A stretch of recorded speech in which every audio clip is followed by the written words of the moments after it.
Sir என்ன sir ஏதோ குற்றச்சாட்டுலாம் வந்துக்குதான், பெரிய ஊழல் கேஸ்லாம் இருக்குதான், போச்சு போச்சு உங்கள் மேலே திரும்பிட்டாங்க எல்லாரும் அப்படின்னு கேட்டால் நான் எந்த தப்பும் பண்ணல.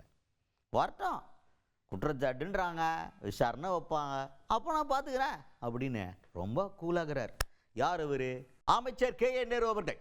இப்போ சமீபத்தில் இடியிலேருந்து ஒரு குற்றச்சாட்டு வெளியிடப்பட்டது. என்னென்னா, PWDயில் பணி நியமனம் பண்ணுறதுக்கு நிறைய ஊழல் நடந்திருக்கு. ஒரு 150 பேருக்கு மேலே பணி நியமனம் பண்ணதில் காசு வாங்கிட்டு பணி நியமனம் கொடுத்துருக்குறாங்கன்னு சொல்லிட்டு ஒரு குற்றச்சாட்டை முன் வச்சுருக்காங்க. மாபெரும் ஊழல் அப்படின்ற மாதிரி சொல்கிறாங்க. கிட்டத்தட்ட 100 கோடி ரூபாய் ஊழல் பண்ணியிருக்காங்க அப்படின்ற குற்றச்சாட்டுலாம் வந்திருக்கு. ஸோ இதை பற்றி இப்போ இது யார் பக்கம் திரும்புது அப்படின்னு பார்த்தீங்கன்னா KN நேரு அவர்கள் பக்கம் தான் திரும்புது. ஸோ இவர் இதில் சம்மந்தப்பட்டிருக்காரா, இவரை அரெஸ்ட் பண்ணுவாங்களா, இவரை விசாரணை பண்ணுவாங்களா அப்படின்ற மாதிரி ஏகப்பட்ட கேள்விகள் இந்த குற்றச்சாட்டை சுற்றி இப்போ வந்துட்டு இருக்குது. இதை கேள்வியாக கேட்டோன்னே KN நேரு அவர்கள் என்ன சொல்கிறாருன்னா, நான் எந்த தப்பும் பண்ணல, எனக்கு இதுக்கு எந்த சம்மந்தமும் இல்லை, ஏதோ நடந்திருக்குங்கிறாங்க, வரட்டும் விசாரணை பண்ணுவாங்கல்ல, விசாரணை பண்ணல நாங்கள் விசாரணைக்கு ஒத்துழைச்சி நாங்கள் எதுவும் பண்ணலைங்கிறத நிரூபிச்சிட்டா முடிஞ்சு போச்சா, வரட்டேன் விசாரணை வரட்டேன், நான் நிரபராதிங்கிறத நிரூபிச்சிடுறேன் அப்படின்னு ரொம்ப கூலாக பேசியிருக்காரு KN நேரு அவர்கள். அதான் சொல்லியிருக்காங்க, முறைகேட போலீஸ் பார்க்க போறாங்க. நான் தெளிவாக சொல்றேன், நான் எந்த தப்பும் செய்யல.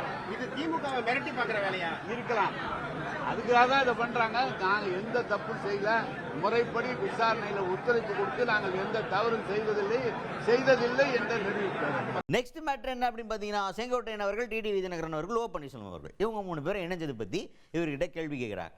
அதுக்கு அவர் என்ன சொல்கிறாருன்னா, நான் என்னப்பா இதை பற்றி சொல்கிறதுக்கு, எனக்கு என்ன நினைக்கிறது, நான் ஒன்றும் நினைக்கல, அவங்க வெளியே வந்துட்டாங்க சேர்ந்துட்டாங்க, இது ரொம்ப நாள் நடந்துகிட்டு இருக்கிறது தானே, இது என்னமோ புதுசாக நடக்கிற மாதிரியே பேசிக்கிட்டு இருப்பீங்க, ரொம்ப நாளாகவே பிளான் பண்ண மேட்ரு, இது இப்போ நடந்திருக்கு, என்னமோ புதுசெல்லாம் ஒன்றும் கிடையாது, இதெல்லாம் எதிர்பார்த்தது தானே அப்படின்ற மாதிரி பேசியிருக்காரு அமைச்சர் KN நேரு அவர்கள்.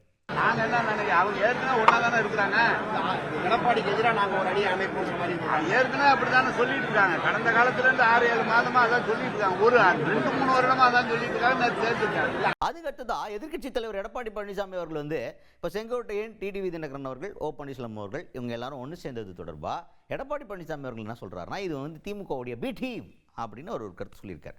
இதை கேள்வியாக கேட்டோன்னே KN நேரு அவர்கள் என்ன சொல்கிறாருன்னா, அவருக்கு வேறு வேலை இல்லை, எப்போ பார்த்தாலும் அவருக்கு ஏதாவது பிரச்சனை வர்ற மாதிரி ஏதாவது நடந்துச்சுன்னா உடனே அது திமுகவோட பி டீம், அது திமுகவோட கூட்டணி இப்படி சொல்கிறது.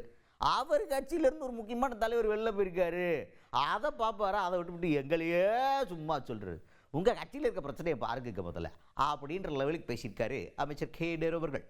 அவருக்கு எதை எடுத்தாலும் திமுக பி டீம் பாரு, இல்லைன்னா திமுக கூட்டணியிலேருந்து எங்கிட்ட வருவாரு, அவர்கிட்ட சொல்லி ஒவ்வொருத்தரும் அவங்க தான் வெளியே வந்துட்டு இருக்கிறாங்க. அவருக்கு வேலை என்ன, அவர் ஏதோ வாயில் பேசிட்டு இருக்கிறாரு, அவ்வளோதான்.